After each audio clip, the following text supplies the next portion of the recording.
Hey, Food Science, it's Mrs. Ademeyer here, and I wanted to talk to you guys a little bit today more in depth about water activity. The first video that I had you guys watch was just kind of a basic introduction to water activity, but it's really challenging to find things that are technical enough, but not too technical. So I decided to make my own video to kind of explain the rest of water activity for what we are going to be doing in this class. And so we're going to go through some more like things that food scientists actually do to deal with water activity in foods and what they cause problems with. And then we'll talk about some solutions. So just as a refresher, when we talk about water in food, there's two things. There's either percentage of food, which is what we did with our popcorn lab. And while the percentage of the percentage of water in food is really important and related to how fast the food can spoil, the more important factor is water activity. And in the introduction video, they went over how to calculate water activity. And as a reminder to you, water percentage and water activity are not the same thing. So water percentage is how much of the whole food object is actually made of water. And then water activity is the ratio of the vapor pressure of the water coming off of the food compared to water. So kind of like the video had said for the introduction, normal water has vapor kind of coming off of the top of it. And what they do is they compare how much water vapor comes off of water compared to what the actual food has coming off of it as far as water vapor. And the free water that's coming off of your food is potentially available there for bacteria and yeast and mold to reproduce pretty readily. And so when we talk about water activity, the higher or closer to 1 a water activity is, the more quickly something that you're going to have in your foods is going to spoil. And when we talk about water activity is going to help us predict the kind of things that could make your food go bad and kind of how quickly that goes, and moreover, where to store those things. So if we look at the top here, things that have a water activity of 0.9 to 1. So that means that they have a lot of water that's coming off of the food. The biggest thing that you run into as far as safety issues are bacteria. So we talked about E. coli. We talked about a big one is the botulinum, the botulism one. Those are the biggest things that are going to thrive in that moist environment that we talked about that bacteria love. So things that have water activities in this range really probably more than likely need to be refrigerated. They're going to have a really short shelf life and they're going to be easy to spoil. The same thing for things from 0.85, and it looks like this is a typo, to 0.9. You're going to start to see some bacteria that are able to reproduce at this water activity, but you're also going to start to introduce molds and yeasts and things like that. So when we talk about food that has these high values, which we'll get into in a second, they're really wet foods.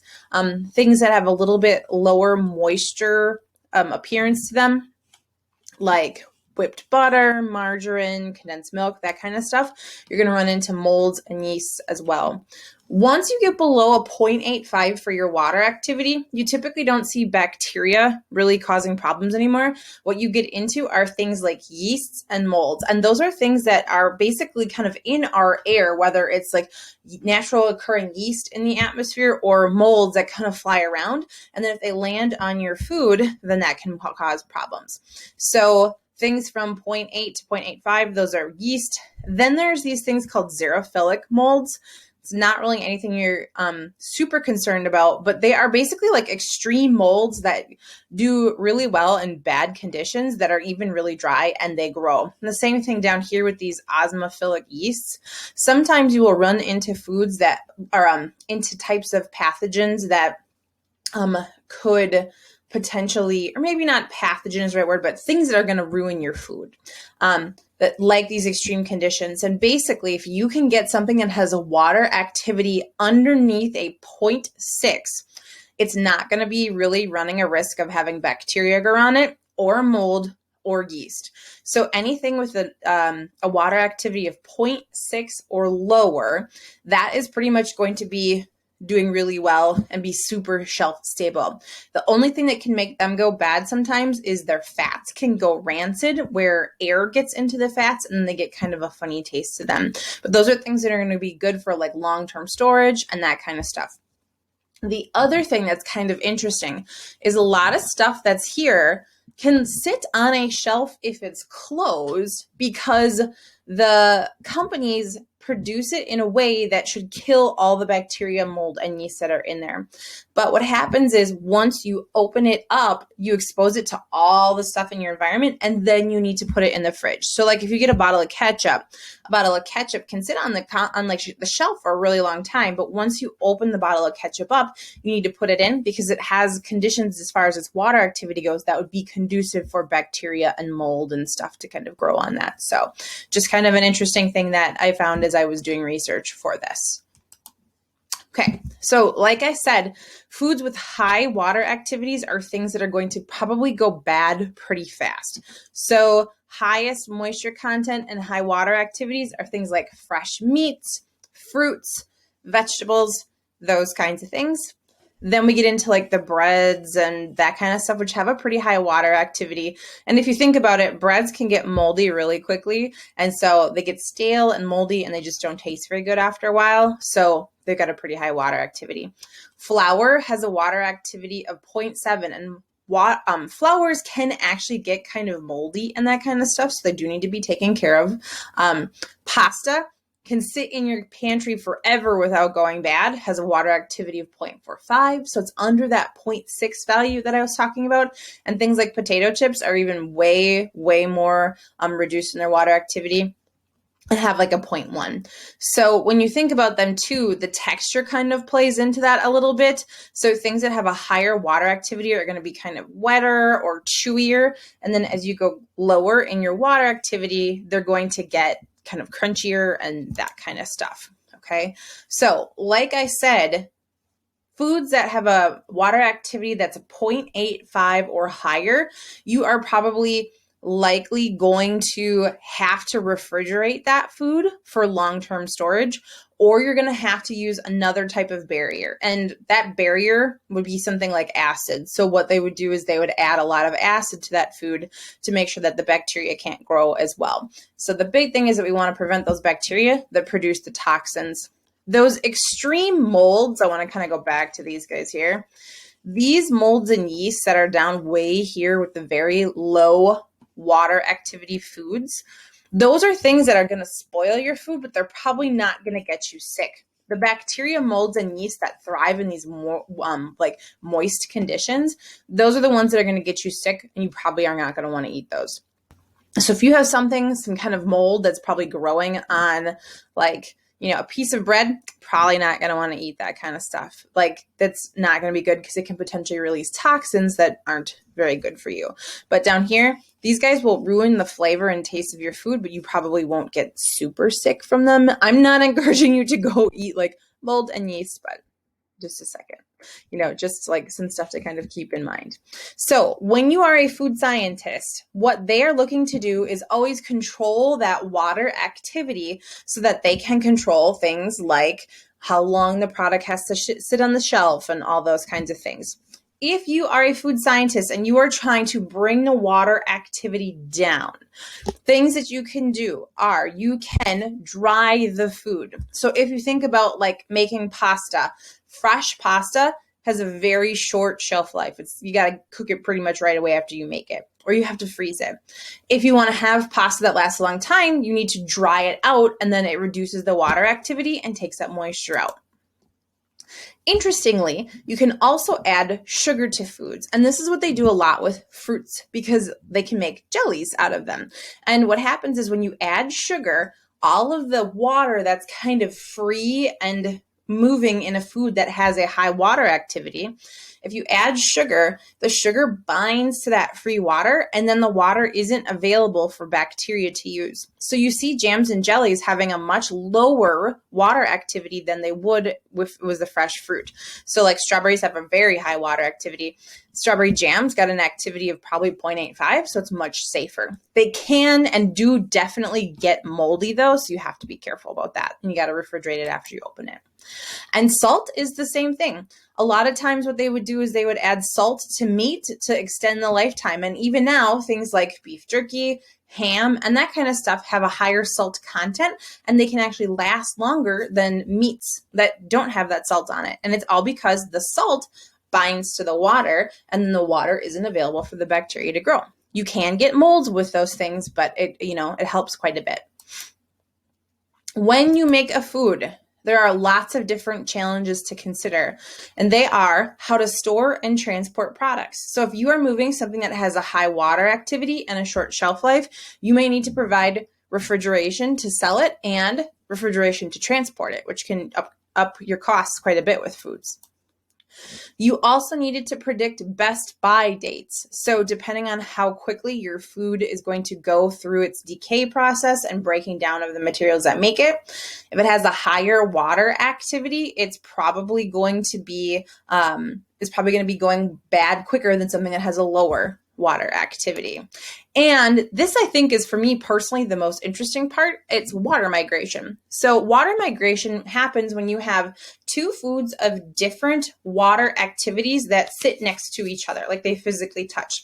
And what happens is the water will move from the area of high water to low water. So it moves from lots of water to the drier area. And what happens is at that moisture barrier where the two things meet, you get sogginess happening. So like if you've ever put some sort of liquid on a food and then the food got soggy because of it, that's kind of what happens. And so if we are designing a food, you have to take those things kind of into account. So if you are, let's say, working for Taco Bell, you have to decide how long it's acceptable for your crunchy taco to stay crunchy while the meat sits in there. And your shell is designed to last a specific amount of time before it starts to get soggy. The same thing happens with like pies and bakery and all sorts of things that kind of come together. The quality of your product, you have to decide how long it needs to stay that way.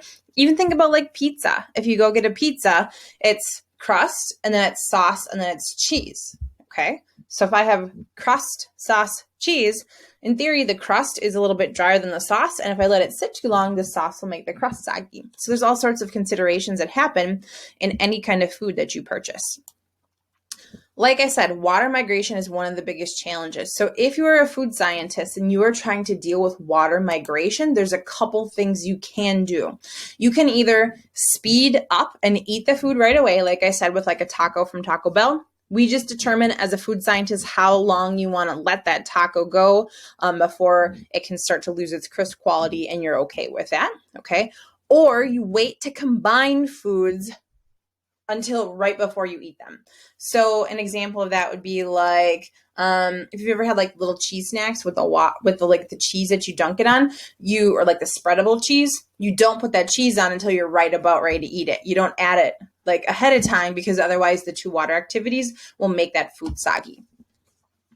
Another technique is introducing a barrier between foods. A good example of this would be like if you've ever had a deep dish pizza or Chicago style pizza, what they do is they actually add crust, then they put the cheese to prevent the sauce from soaking in, and then they put the sauce on the top. So it's like a barrier between the foods, and then the cheese prevents the sauce from interacting with the crust, and it keeps your crust crispy, which is kind of a different way to do that. Okay. Or the other way you can do that is by making foods very similar in water activity. My favorite example of this would be something like a sandwich cracker or a sandwich cookie. So if you've had a Ritz Bits before, Ritz Bits or Ritz crackers have the cracker and then like a cheese or peanut butter layer in between them. And the same thing with like an Oreo. And if you think about Oreo, it's got the sandwich cookie and then it's got the cream inside. Well, both of those things, that cheese or peanut butter layer and the cream layer, those are things that don't behave like normal foods. So like if you get a piece of cheese, that piece of cheese isn't feeling like that powdery kind of center inside of Ritz Bits. Or like cream, if you make fresh cream, it's not the same as if you have the cream inside that layer. And what happens is in those situations, food scientists have designed the cracker and the filling, or the cookie and the filling, to be very close in water activity so that the water migration is minimized. So if I have, let's say, a cookie with a activity of 0.3, and I think Oreos are about a 0.3, the cookies 0.3, the filling is about a 0.3. So if I have those two things there, the water isn't going to travel back and forth between those two layers. It's just going to sit and stay crunchy. Now you could get water from the atmosphere and that could change it and make it seem stale, but the stale texture isn't coming from the filling. The same thing would happen if you were making, like, let's say, like, I really like the little snack pretzels that have the like flavor coating on the outside. You need to make sure that the flavor coating isn't too wet so that there is water traveling into your pretzels to keep the pretzels crunchy.